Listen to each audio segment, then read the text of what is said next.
याद रखिए, जब हम वचन को सीख रहे होते हैं, प्रेरितों अध्याय 10 में, और जब 1, 2 और 3 और 4 पद को हम पढ़े हमारे साथ, देखिए वहां पर क्या कुछ बातें कही गई हैं। कैसरिया में कुरनेलियुस नाम का एक मनुष्य था जो इतालनी नाम पलटन का सूबेदार था। समझिएगा इसको, वो भक्त था। अंडरलाइन करिए बाइबल के नीचे, अंडरलाइन या अपने डायरी में लिखिए भक्त, पहला। दूसरा, अपने सारे घराने समेत परमेश्वर से डरता था। नंबर 2, डरता था। नंबर तीसरा, यहूदी लोगों को बहुत दान देता था, अर्थात परमेश्वर के मंदिर में अपना बीज समय पे बोता था। तीसरा। चौथा, और वह परमेश्वर से प्रार्थना करने वाला था। चौथा, परमेश्वर से प्रार्थना करने वाला। पहला, वो व्यक्ति क्या करता था परमेश्वर से? पहला चीज, वो भक्त था। पहला क्या था वो? हाँ बोलिए, पहला वो भक्त था। क्या था वो भक्त था। और दूसरा क्या करता था वो? परमेश्वर से डरता था। तीसरा क्या करता था वो? परमेश्वर के राज्य के लिए बीज बोता था। और चौथा क्या था वो? परमेश्वर से प्रार्थना करता था। ये बातें साधारण नहीं है। बगल वाले का हाथ पकड़ के बोलो, साधारण नहीं है। यह एक अलौकिक स्थिति है, यह एक परिणाम की स्थिति है, एक प्रतिफल की स्थिति है। बगल वालों को हिलाओ जरा तेजी से के साथ, बोलो जागते रहो, नहीं तो परिणाम नहीं मिलेगा। चाहिए सबको? बोल रहे हो ना, मैं विश्वास के साथ बैठा हूं। तो ये विश्वास का वचन है। आपका विश्वास तब विश्वास कहा जाएगा जब इस विश्वास के वचन को अपने हृदय में जगह दोगे। ये विश्वास का वचन का काम क्या है? आपके दिल में जाना, आपके मानसिकताओं में जाना। वो जाएगा तभी तो हमें उसका परिणाम दिखाई देगा, हाँ या ना? समझ रहे हो कि नहीं? दारू कब चढ़ती है? ए भैया थोड़ा सूंघ लो इसको। अरे सूंघना नहीं है, अरे पीना है इसको। और जब आप दारू पी लेते हो तो वो क्या करती है? अपना काम करती है कि नहीं? पीना नहीं। उदाहरण बता, संसार के लोग क्या करते हैं? सूंघना नहीं, दारू को वो पी लेते हैं। अच्छा बताओ, जब उसको केवल सूंघेगा, क्या उसको नशा चढ़ जाएगी? क्या वो अपना प्रभाव दिखा पाएगा? लेकिन वो जो मदिरा होती है, जब उसको लोग पी लेते तो वो क्या करता है? क्या करता है बताओ? अपना परिणाम दिखाएगा, अब वो उसका असर दिखाई देगा। वैसे ही ये वचन है, जब तक इसको दिल में नहीं लाओगे, ये अपना नशा आपको नहीं दे सकता। हेलो, नहीं समझ में आ रहा है क्या? वचन का नशा चाहिए कि नहीं चाहिए? तभी तो एक बहन ने गवाही दिया, मैंने जमीन ले लिया, मैंने खेत ले लिया, मेरे जानवर ऐसे हो गए, मेरे जानवर ऐसे हो गए, सबसे अच्छे हैं और प्रफुल्लित है, उसमें कोई बीमारी नहीं है। मालूम है क्यों? उसने वचन का नशा उसके अंदर आ गया। किसका? वचन का नशा।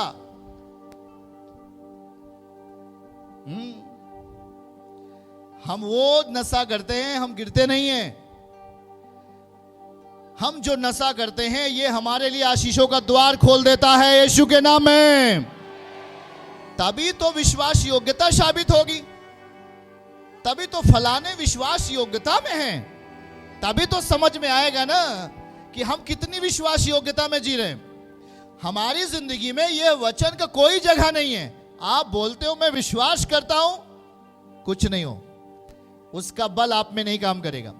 पर आप अगर परमेश्वर के सामने हो और उसकी उपस्थिति में, उसके फेवर में अपनी जिंदगी को ला के रख दो, मैं गारंटी देता हूं आप सेम नहीं रहोगे, आपकी स्थिति बलवान होगी यीशु मसीह के नाम से। आमीन आमीन आमीन आमीन। आपकी स्थिति बलवान होगी, हालेलुया।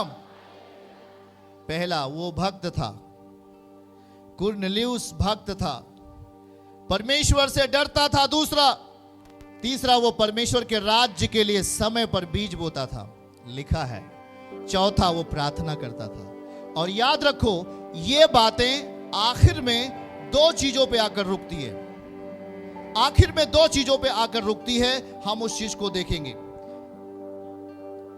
उसके नीचे का वचन पढ़िए हमारे साथ। चौथा क्या लिखा हुआ है? उसने उसे ध्यान से देखा और डर कर कहा, हे प्रभु क्या है? उसने उससे कहा, तेरी प्रार्थनाएं और तेरे दान स्मरण के लिए परमेश्वर के सामने पहुंचे हैं।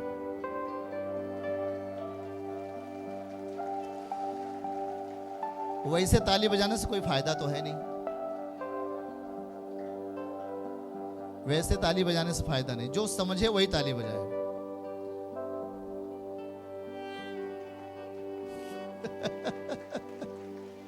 ताली बज रही है, आओ बजा देते, सुर में सुर मिला दें, काम नहीं बनेगा। आप बीमारी में आओ, बीमारी में चले जाओगे, क्योंकि जो वर्ड आपको समझाया जा रहा है, दूसरों को देख कर ताली बजाने से हम चंगे नहीं होंगे, हमारी जिंदगी में द्वार नहीं खुलेगा और आप वैसे विश्वासी बनोगे 4 दिन वाले। नो, हम समझते हैं कि परमेश्वर आपको इतना मजबूत बना दे कि जब भी कोई परिस्थिति आपके ऊपर आए, बुरी परिस्थिति आए, विपरीत परिस्थिति आए, तो आप वचन बोल सको, उससे लड़ सको।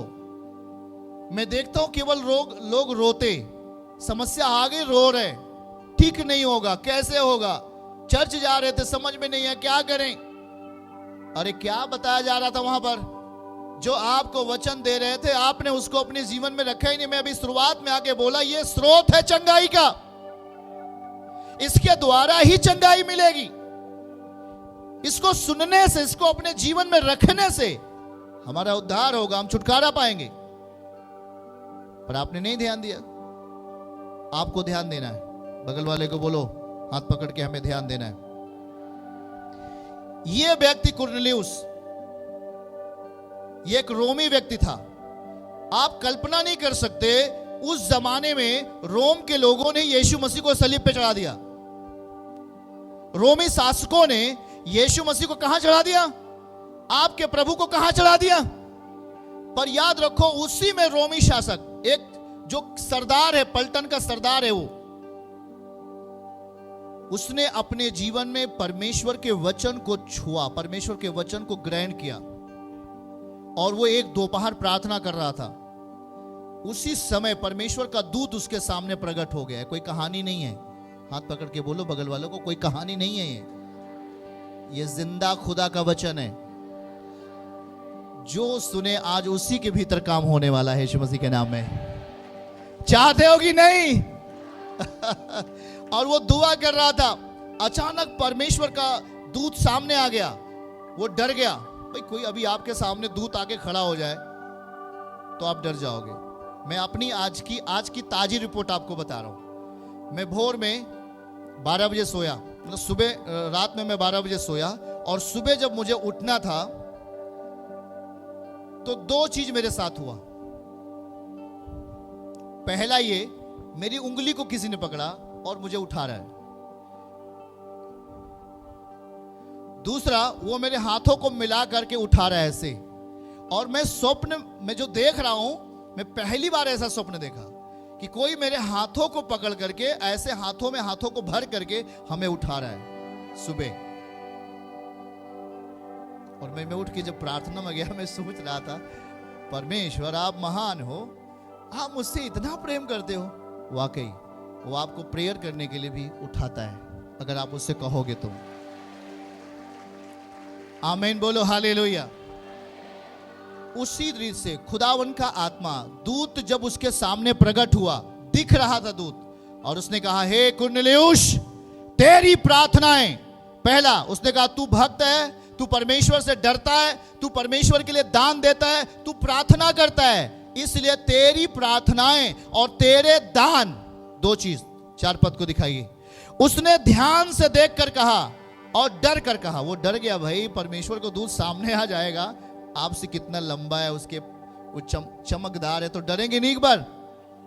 स्वाभाविक है।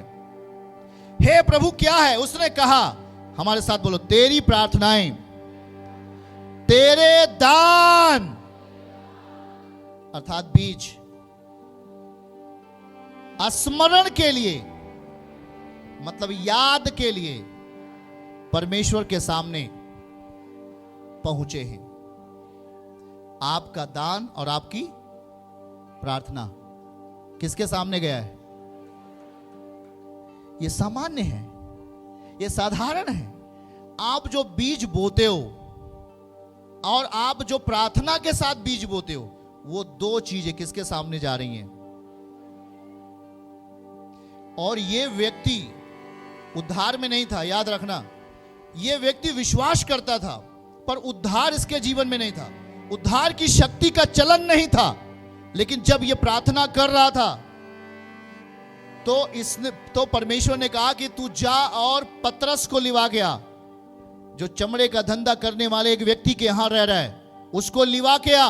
और ये अपने लोगों को भेजता है। और जब पतरस घर में आता है और प्रार्थना करता है, और उसी दिन पवित्र आत्मा से कुरनेलियुस और पूरा परिवार भर जाते हैं। यीशु मसीह के नाम से हालेलुया। चर्च की सभी प्रार्थनाओं को और परमेश्वर के दास के द्वारा टीचिंग सुनने के लिए और अपडेट्स को जानने के लिए हमारे इस चैनल को सब्सक्राइब करें और साथ में बेल आइकन को जरूर दबाएं, ताकि जब भी लाइव प्रार्थना हो तो सबसे पहले आप देख सकें।